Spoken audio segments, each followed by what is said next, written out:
Mapagpalang araw po sa mga viewers ng Team Kalingap. Hala Carla, pasekrito lang pala, nagnenegosyo na rin pala ito, may mini store pala ito. Good job Carla. Kuya Rab ay nagulat dito sa ginawa ni Carla, grabe, marunong na talaga ito si Carla sa hanap buhay.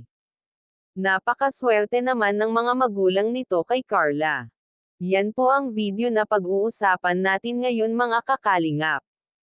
At bago po natin simulan ang video na ito ay gusto ko lamang shoutout ang ating mga minamahal na mga viewers at sulad supporters.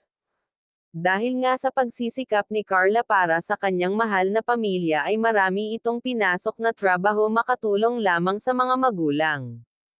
At isa nga dito ang pagtitinda ng puto habang nag-aaral. At ngayon naman ay ito na mini store, kaya sinisikap talaga nito na makapagtapos sa pag-aaral, kaya sinabak niya ang pagiging K-Angels kahit na mahiyain siya.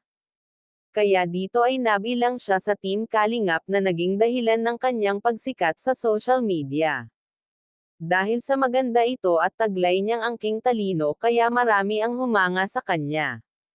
Carla, matalino at masipag mag-aral, kaya deserve mo ang mga natatanggap na biyaya galing sa mga sponsor, at dahil mahal ni Carla ang kanyang pamilya kaya labis siyang nagsisikap, kaya proud sa'yo ang Team Kalingap. At wag po muna skip ang video na ito para malaman ang nilalaman nito.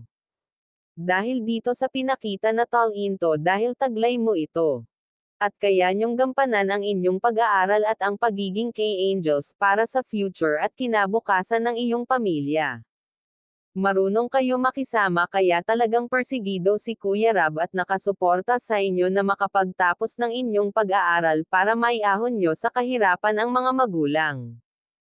At hindi niya talaga nakalimutan lahat pasalamatan ang tumulong sa kanya, kung baga kung hindi dahil sa kanila ay hindi sila maging successful ang pamumuhay ngayon, dahil hindi na sila tulad ng dati, malaki na ang pinagbago nila ngayon, kaya laking pasalamat niya sa bumubuo ng Team Kalingap. At dahil marami ang nagmamahal at humahanga sa taglay niyang ganda, at wag nga po pala natin kalilimutan suportahan ang ama ng ating Kalingap na si Val Santos Matubang.